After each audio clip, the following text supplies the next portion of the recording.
जय Hind. The Jupiter classes में आप सबका एक बार स्वागत है। आज हम लोग 12th क्लास के फिजिक्स का अगला टॉपिक देखेंगे। हम लोग पिछले क्लास में वहाँ तक पढ़ चुके हैं, आवेश के सतत वितरण से पढ़ चुके हैं। आवेश के वितरण में 3 टाइप था, 3 प्रकार का आवेश वितरण किया जा सकता है। एक है रेखीय वितरण, और एक है पृष्ठीय वितरण, और एक है आयतन वितरण। तो अगला टॉपिक जो है वह है हमारा, वह है वैद्युत क्षेत्र।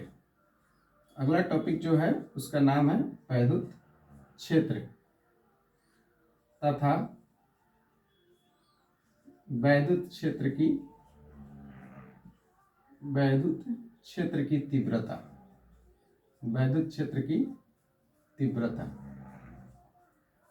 ठीक है। इसको सबसे पहले समझते हैं। सबसे पहले हम लोग समझते हैं कि वैद्युत क्षेत्र क्या है। ठीक, वैद्युत क्षेत्र, वैद्युत क्षेत्र, इसको इंग्लिश में कहेंगे हम लोग इलेक्ट्रिक फील्ड। इलेक्ट्रिक फील्ड कहेंगे, ठीक है। देखिए, यदि कोई आवेश हो, धन आवेश हो या ऋण आवेश हो, अगर कोई धन आवेश हो तो उसके चारों तरफ, किसी आवेश के चारों तरफ किसी दूसरे आवेश पर जहां तक आकर्षण और प्रतिकर्षण का अनुभव किया जाता है, आकर्षण और प्रतिकर्षण, प्रतिकर्षण का एक और नाम है विकर्षण। किसी आवेश के चारों तरफ किसी दूसरे आवेश पर जहां तक आकर्षण और प्रतिकर्षण का अनुभव किया जाता है, उस क्षेत्र को जहां तक आकर्षण और प्रतिकर्षण का अनुभव किया जाता है उसे वैद्युत क्षेत्र कहते हैं। वैद्युत क्षेत्र कहते हैं। वैद्युत क्षेत्र क्या है? वैद्युत क्षेत्र कहाँ होगा? तो जब कोई आवेश रुका हुआ हो, अभी हम लोग स्टॉप आवेश को लेकर चलेंगे, रेस्ट आवेश को। यदि कोई आवेश रुका हुआ है तो इसके आवेश के चारों तरफ का वह क्षेत्र, वहां तक क्षेत्र जहां तक किसी दूसरे आवेश पर आकर्षण और प्रतिकर्षण का अनुभव किया जा सकता है उसे वैद्युत क्षेत्र कहते हैं। उसे क्या कहते हैं? वैद्युत क्षेत्र कहते हैं। प्लस आवेश के लिए वैद्युत क्षेत्र, अगर ये एक मिनट सुनेंगे यहां पर कि ये अगर प्लस या धन आवेश है और इसके बगल में कोई और एक आवेश लाते हैं, वह भी प्लस ही है, तो इससे कुछ दूरी पर रखे हैं तो यहां पर प्रतिकर्षण का अनुभव होगा। और ये चूंकि बड़ा आवेश है और ये छोटा आवेश है, कम परिमाण का आवेश यहां पर लाए हैं, तो इस पर प्रतिकर्षण का अनुभव किया जा सकता है। अगर ये वाला माइनस रहता, प्लस की जगह पर ये वाला माइनस रहता, यहां पर माइनस रहता, तो इस पर आकर्षण का अनुभव किया जा सकता है। तो यहां पर रखें, फिर यहां पर रखते हैं तो अनुभव किया, जहां तक अनुभव किया जा सकता है उसे वैद्युत क्षेत्र कहते हैं।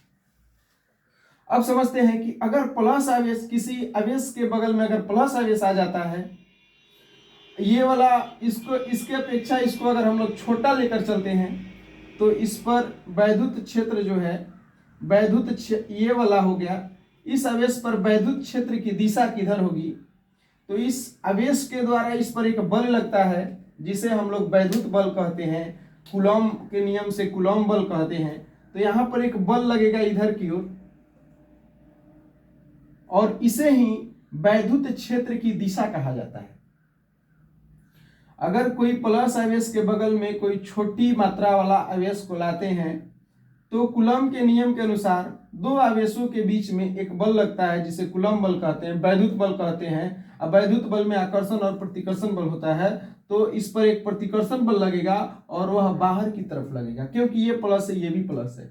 अगर ये वाला माइनस रहता और वह आवेश प्लस ही रहता तो ये इधर बल लगता, माइनस की वजह से इधर बल लगता है F माइनस क्यू की वजह से, F ये इधर लगेगा बल प्लस क्यू की वजह से, ये वाला स्मॉल माइनस क्यू और ये वाला प्लस क्यू की वजह से, ये वाला अगर माइनस प्लस रहता है तो किसी आवेश के बगल में अगर धन आवेश लाएंगे तो अगर कोई प्लस आवेश है और उसके बगल में कोई धन आवेश लाते हैं तो बाहर की तरफ बल लगता है जो कि वैद्युत क्षेत्र की दिशा बताएगा। धन आवेश पर वैद्युत क्षेत्र की दिशा बाहर की ओर, ऋण आवेश पर वैद्युत क्षेत्र की दिशा अंदर की ओर। जो वैद्युत क्षेत्र है उसकी सबसे पहले अवधारणा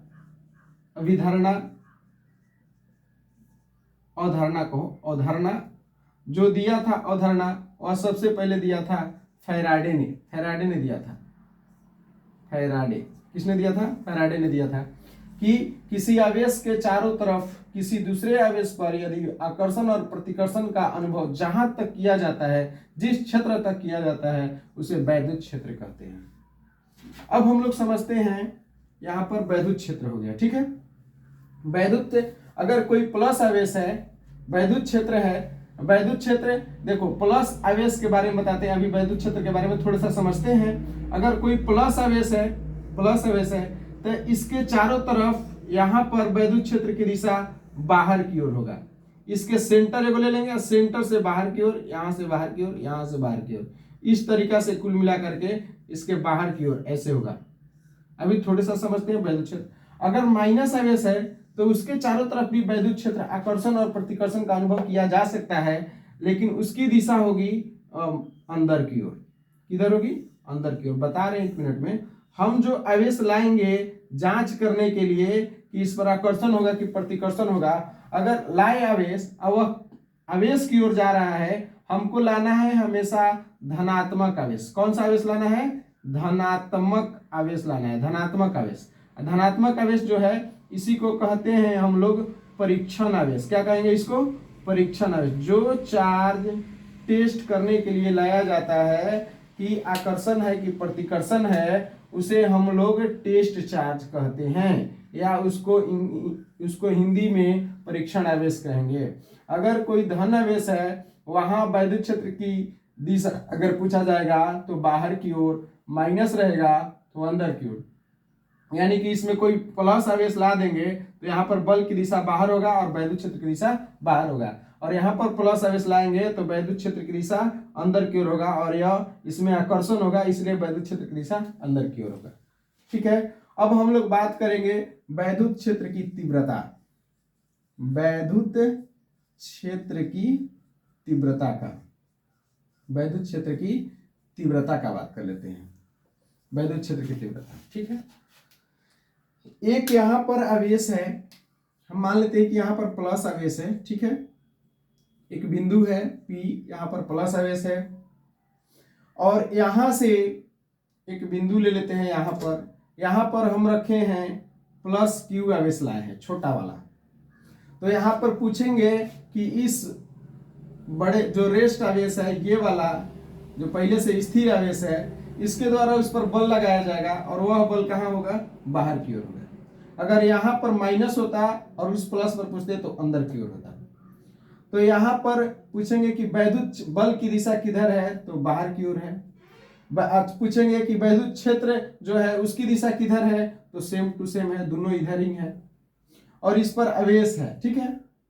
अगर मान लेते हैं कि इस Q आवेश के कारण चारों तरफ जो उत्पन्न हुआ है उसकी मात्रा E है।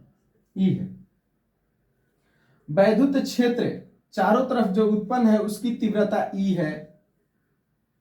एक मिनट, E नहीं मानते हैं, मान लेते हैं कि इस आवेश पर लगाया गया बल क्या है? F है, और छोटा जो आवेश लाए हैं और उसका मान Q है। तो एक वैद्युत क्षेत्र की तीव्रता क्या होता है तो समझते हैं। इस बिंदु पर, यानी एक बिंदु ले लेते हैं S, इस बिंदु पर समझते हैं क्या होता है। किसी वैद्युत क्षेत्र के किसी बिंदु पर, यानी इस बिंदु पर बात कर रहे हैं, किसी वैद्युत क्षेत्र के किसी बिंदु पर उस क्षेत्र के द्वारा आरोपित वैद्युत बल, उस क्षेत्र के द्वारा आरोपित वैद्युत बल तथा आवेश के परिमाण, वैद्युत बल तथा आवेश के परिमाण, कौन सा आवेश? जिसको रखे हैं वो आवेश, इसका बात हो रहा है। किसी वैद्युत क्षेत्र के किसी बिंदु पर वैद्युत क्षेत्र के द्वारा आरोपित वैद्युत बल तथा आवेश के परिमाण के निष्पत्ति को वैद्युत क्षेत्र की तीव्रता कहते हैं। वैद्युत क्षेत्र की तीव्रता कहते हैं। इसे ई से सूचित किया जाता है और ई बराबर हो जाएगा, ई बराबर एफ बटा में क्यू हो जाएगा। ई क्या है? तो वैद्युत क्षेत्र की तीव्रता है। एफ क्या है? तो वैद्युत क्षेत्र के द्वारा किसी बिंदु पर जो आवेश रखा गया है उस पर आरोपित वैद्युत बल है, एफ है, और क्यू क्या है? तो आवेश है। तो इस एस बिंदु पर वैद्युत क्षेत्र की तीव्रता कितनी होगी? तो ई बराबर एफ बटा क्यू, यानी इस बिंदु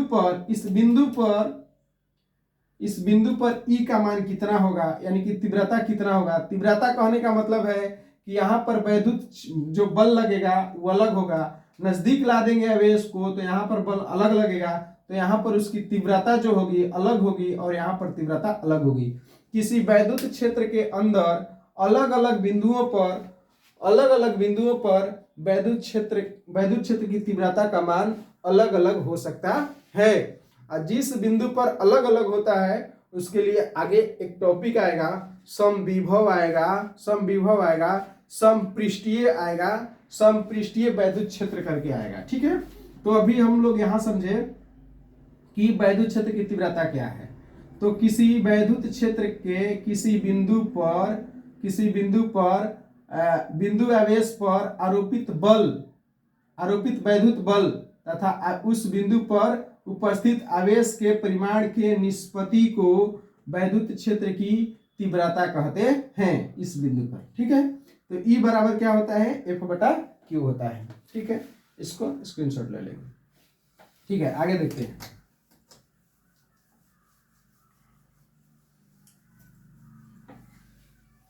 अब हम लोग समझेंगे वैद्युत क्षेत्र के मात्रक, वैद्युत क्षेत्र की तीव्रता के मात्रक। सबसे पहले समझिए कि वैद्युत क्षेत्र की तीव्रता को ई से सूचित किया जाता है। वैद्युत क्षेत्र की तीव्रता ई हो गया क्या? वैद्युत क्षेत्र की तीव्रता। एफ क्या हो गया? तो एफ बराबर हो गया वैद्युत बल जो वैद्युत क्षेत्र के द्वारा बिंदु आवेश पर आरोपित किया जाता है, किसी आवेश पर आरोपित किया जाता है। दोनों का दिशा सेम होगा अगर प्लस आवेश हो तब। ठीक है, अगर प्लस आवेश होगा, एक मिनट यहाँ पर बना लेंगे कॉपी में। प्लस आवेश है यहाँ पर, अगर कोई यहाँ पर क्यू आवेश लाया जाएगा प्लस करके, ये प्लस है, ये तो हमेशा लाना है प्लस ही।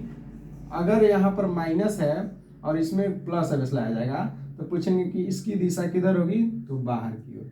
इसकी दिशा पूछेंगे तो अंदर की ओर। ठीक है, ये ऋण आवेश, धन आवेश, ऋण आवेश, प्लस रहेगा तो बाहर की ओर, माइनस रहेगा तो माइनस आवेश रहेगा यहाँ पर तो अंदर की ओर। ठीक है, इतना ही बात याद रखना है। ऐसे भी दो प्लस में विकर्षण होता है और दो अलग अलग आवेश रहेगा तो उसमें आकर्षण होता है। ठीक है, अब बात करते हैं कि ई से। ई बराबर क्या होता है? तो ई बराबर हो गया एफ बटा क्यू आ गया। तो इसका मात्रक क्या हो जाएगा? एसआई मात्रक क्या हो जाएगा? ई का एसआई मात्रक क्या हो जाएगा? तो यहाँ पर बल का क्या होता है? न्यूटन। बल का क्या होता है? हिंदी में लिख देते हैं न्यूटन। और इसका आवेश का एसआई मात्रक क्या होता है? कूलॉम होता है। क्या होता है? कूलॉम। तो ये हो गया न्यूटन प्रति कूलम। कभी कभी ऐसे भी लिख दिया जाएगा न्यूटन, कूलम के पावर 1 है तो ऊपर चल जाएगा तो कूलम -1 ऐसे हो जाएगा। तो न्यूटन प्रति कूलम हो गया। एक और आ जाएगा एक और आ जाएगा ई का मात्रक, ई का एक और मात्रक हो जाएगा ई बराबर, ई का एक और मात्रक हो जाएगा वोल्ट प्रति मीटर, वोल्ट प्रति मीटर। ये वाला बताएंगे हम, बस कुछ ही देर में बताने वाले हैं। इसको स्टार करके लिखना है, वोल्ट प्रति मीटर, यानी कि हो जाएगा ऐसे, वोल्ट प्रति मीटर हो गया। तो दो ऐसे ही मात्रक याद रखेंगे। अब इसकी बीमा का बात कर लेते हैं। ई का बीमीय सूत्र, बीमीय सूत्र, ठीक है, ठीक है। अब देखिए ई का बीमीय सूत्र क्या होता है, इसको समझ लेते हैं। तो हम लोग अभी देखें कि ई बराबर होता है वेक्टर, ई बराबर होता है वेक्टर एफ बटा क्यू। ये ई क्या है, तो वैद्युत क्षेत्र की तीव्रता को सूचित करेगा। एफ क्या है, तो उसमें लगने वाले बल को सूचित करेगा किसी बिंदु आवेश पर। और क्यू क्या है, तो उस आवेश की मात्रा है, परिमाण है। तो देखिए सबसे पहले हम लोग को निकालना है बीमीय सूत्र। तो बीमीय सूत्र एकदम आराम से, कोई मतलब इसमें दिक्कत नहीं है। पहले बल का फॉर्मूला लिख दो।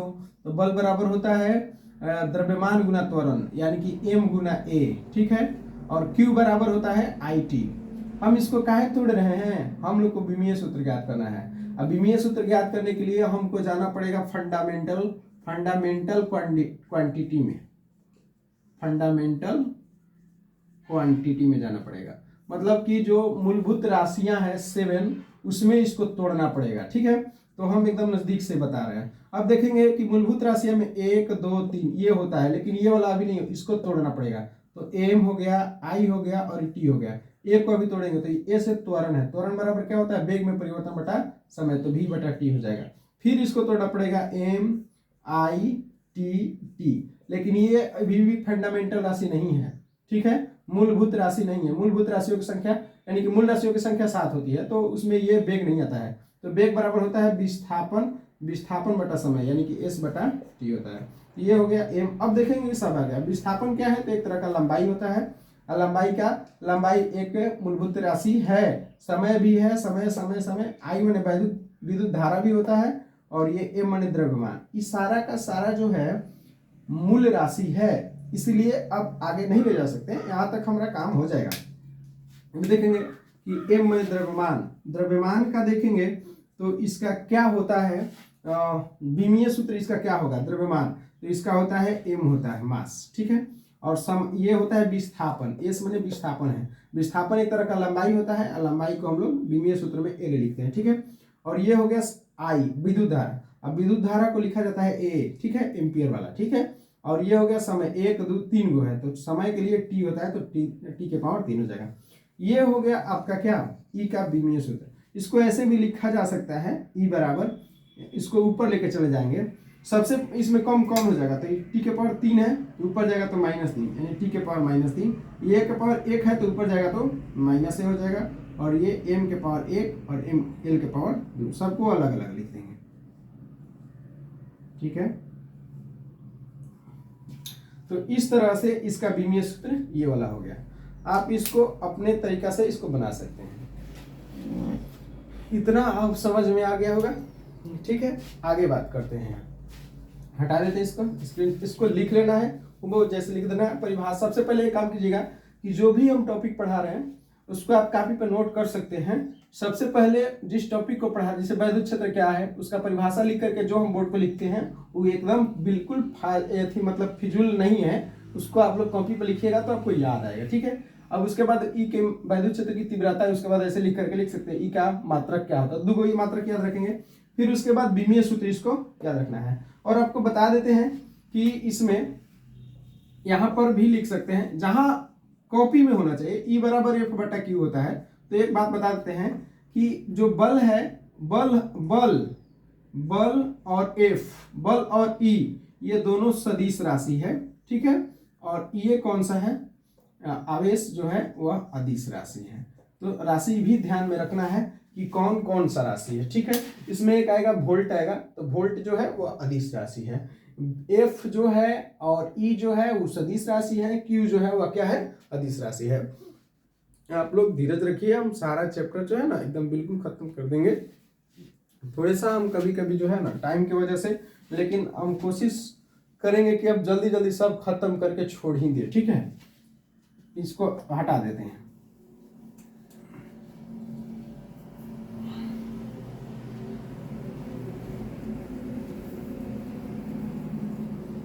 चलिए अब बात करते हैं, फैक्ट्स की बात करते हैं। फैक्ट्स, इंपॉर्टेंट फैक्ट्स देख लीजिए, ठीक है। अगर ये वैद्युत क्षेत्र है, वैद्युत क्षेत्र ऐसे करके दिखा रहा है, ठीक है। वैद्युत क्षेत्र का मतलब समझिए, इसको कहते हैं हम लोग वैद्युत क्षेत्र रेखाएं कहते हैं। इसका नाम है वैद्युत क्षेत्र रेखाएं। तो ये हम बताएंगे तुरंत, अभी देखते हैं वैद्युत क्षेत्र रेखाएं, ठीक है। यह एक काल्पनिक रेखाएं होती है, काल्पनिक रेखाएं होती है। वैद्युत क्षेत्र रेखाएं जो होती है वह काल्पनिक रूप से होती है। मतलब इसको हम लोग मतलब समझने के लिए, इसको ऐसे दिखता नहीं है, आवेश रहेगा उसके बगल में सब दिखेगा नहीं, तो काल्पनिक रेखाएं होती है, ठीक है। अगर इस तरह से उसमें इंडिकेट किया गया है, ठीक है, तो इधर कहने का मतलब आप लोग समझिएगा कि इधर से निकल के जा रहा है उधर, तो ऐसा समझना है, हम लोग समझेंगे कि इधर जो होगा वह प्लस आवेश होगा, ठीक है। और इधर अगर जा रहा है तो हो सकता है कि माइनस हो, नहीं भी होगा तो हम लोग जानते हैं कि प्लस से बाहर की तरफ निकलता है। और जिधर जाता है तो हम लोग समझ सकते हैं कि इधर क्या है, माइनस है, ऐसा हम लोग समझ सकते हैं, ठीक है, कि ऐसे जा रहा है। अगर इधर से निकल रहा है तो पूछेंगे कि इधर कौन सा आवेश हो सकता है, होने की संभावना है, तो धनात्मक होगा। और इधर अगर पूछेंगे कौन सा आवेश होने की संभावना है तो ऋणात्मक होगा, ठीक है। अगर इसमें हम बात कर लेते हैं कि कोई धन आवेश रख दिया जाए तो उसकी दिशा किधर होगी। एक आवेश ला कर रख देते हैं इधर, तो उसकी दिशा किधर होगी, तो उसकी दिशा किधर होगी बताया जाए। अगर कोई आवेश होगा तो इधर के, तो ये भी प्लस और ये भी, इधर माइनस है, तो इसकी दिशा फिर इधर होगी, ठीक है, इस दिशा में जाएगा। यानी कि इस आवेश पर बल लगेगा और वह इधर शिफ्ट हो गया, यानी कि धन आवेश से बाहर की तरफ, ठीक है। तो माइनस केवल बताने के लिए हम बताए हैं। अगर कोई वैद्युत क्षेत्र का मतलब समझिएगा कैसे रखा गया है, मैंने धन समझिएगा कि इधर धन से निकलता हुआ है वैद्युत क्षेत्र। अगर पूछा जाएगा कि कोई किसी वैद्युत क्षेत्र में किसी आवेश को रखा जाता है तो उस पर बल किस दिशा में लगेगा, तो बताएंगे कि जिधर ई की दिशा होगा, यानी कि वैद्युत क्षेत्र का दिशा होगा, उधर ही क्या लगेगा, उस आवेश पर बल लगेगा, यानी कि एफ लगेगा। यानी कि ई और एफ दोनों का दिशा क्या होगा, सेम होगा। ई और एफ की दिशा क्या होगा, सेम होगा, दिशा, ठीक है, डायरेक्शन। और अगर यहां पर कह देंगे कि क्या माइनस, अगर इसमें माइनस आवेश ला देते हैं, माइनस आवेश ला देते हैं, तो इधर तो जा रहा है, वैद्युत क्षेत्र की दिशा इधर है, लेकिन ये माइनस आवेश है तो अट्रैक्ट होगा इधर, तो यानी कि ये क्या हो जाएगा, ई और एफ की जो दिशा होगी वह इसमें एक समान होगा, और इसमें क्या हो जाएगा, विपरीत हो जाएगा। क्या हो जाएगा, विपरीत हो जाएगा, ठीक है। इस तरीका से इसमें दो क्वेश्चन हो गया। यानी कि जब किसी वैद्युत क्षेत्र के अंदर किसी आवेश को रखेंगे तो उस पर बल किधर लगेगा, तो बता, आवेश प्लस आवेश को रखेंगे तो उस पर बल किधर लगेगा, तो बोलेंगे कि वैद्युत क्षेत्र की दिशा में। अगर किसी वैद्युत क्षेत्र के अंदर ऋण आवेश को रख दिया जाए तो उस पर बल की दिशा जो होगी वह वैद्युत क्षेत्र की दिशा के विपरीत होगी, ठीक है। इतना हो गया। अब एक समझते हैं, किसी दिख रहा होगा, नहीं तो यहां पर देख लेंगे, बोर्ड थोड़ा सा छोटा है, ठीक है। किसी बिंदु आवेश के कारण वैद्युत क्षेत्र की तीव्रता, वैद्युत क्षेत्र की तीव्रता, हमारा टॉपिक जो है वह ये है, किसी बिंदु आवेश के कारण वैद्युत क्षेत्र की तीव्रता। इसको हटा देते हैं।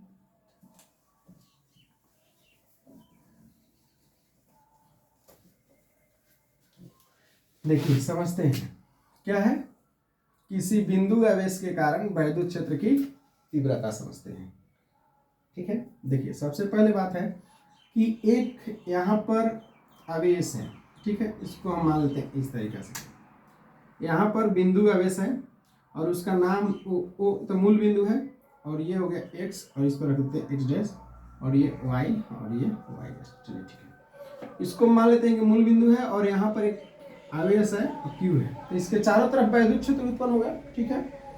और यहाँ पर एक हम ला देते हैं, एक यहाँ पर प्लस धन आवेश है, क्यू है, और इसका नाम है, इसका नाम रख देते हैं पी, ठीक है। तो इसको हम लोग लिख सकते हैं कि माना कि क्यू आवेश के कारण चारों तरफ ई तीव्रता की वैद्युत क्षेत्र उपस्थित है जिसके एक बिंदु P पर कोई धन आवेश